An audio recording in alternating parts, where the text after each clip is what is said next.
যদি আপোনালোকে এতিয়াও আমাৰ চেনেলটো ছাবস্ক্ৰাইব কৰা নাই, অনুগ্ৰহ কৰি ছাবস্ক্ৰাইব কৰি ল'ব। আজি আমি গাহৰিৰ কোমবিন ভাজি বনাম, বিলাহী আৰু জলকীয়াৰ লগত। এতিয়া বিলাহী কোমবিনখিনি দেখিলেই, এয়া কেইটামান কুটি লোৱা পিঁয়াজ, তাৰপাছত এয়া জলকীয়া আৰু আদা ৰচুন।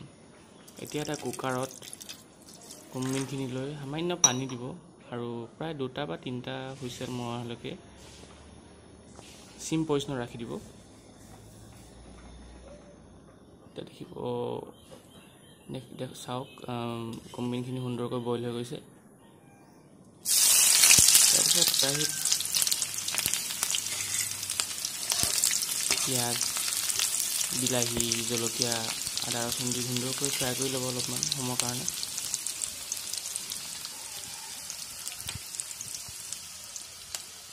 জলকীয়া আৰু আদা ৰচুন দিয়া হৈছে।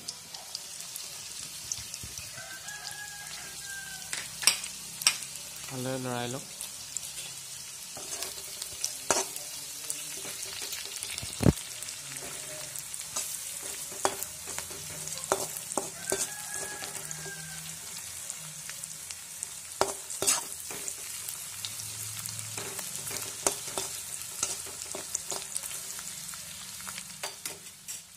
বিলাহী দিয়া হৈছে, এতিয়া ভালদৰে লৰাই ল'ব।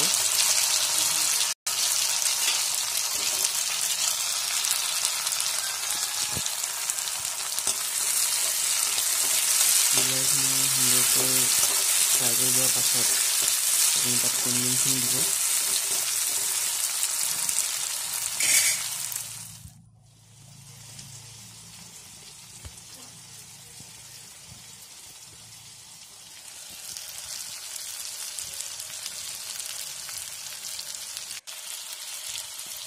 কোমবিনখিনি দিয়াৰ পাছত আপুনি ভালদৰে মিহলাই লওক আৰু ভালদৰে মিহলাই লোৱাৰ পাছত আপুনি আন্দাজমতে হালধি আৰু নিমখ দিব।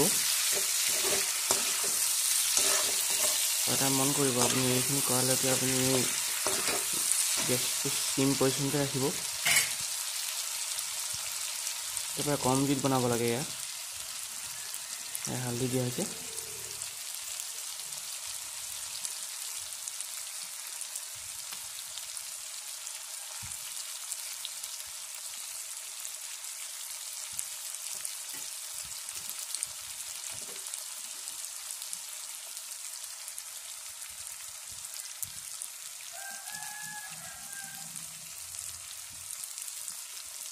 লগতে মই সকলোকে ক'ব খুজিছোঁ, যদি আপোনালোকে এনেধৰণৰ ভিডিঅ' চাই থাকিব বিচাৰে তেন্তে আমাৰ চেনেলটো ছাবস্ক্ৰাইব কৰি ল'ব পাৰে আৰু কিনাৰতে থকা বেল আইকনটো আপোনালোকে টিপি দিব পাৰে।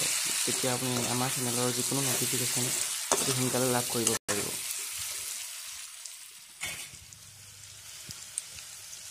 কোমবিনখিনি প্ৰায় হৈছেই।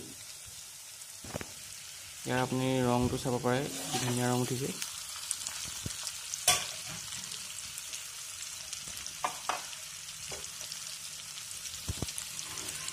যথেষ্ট সুস্বাদু হৈছে।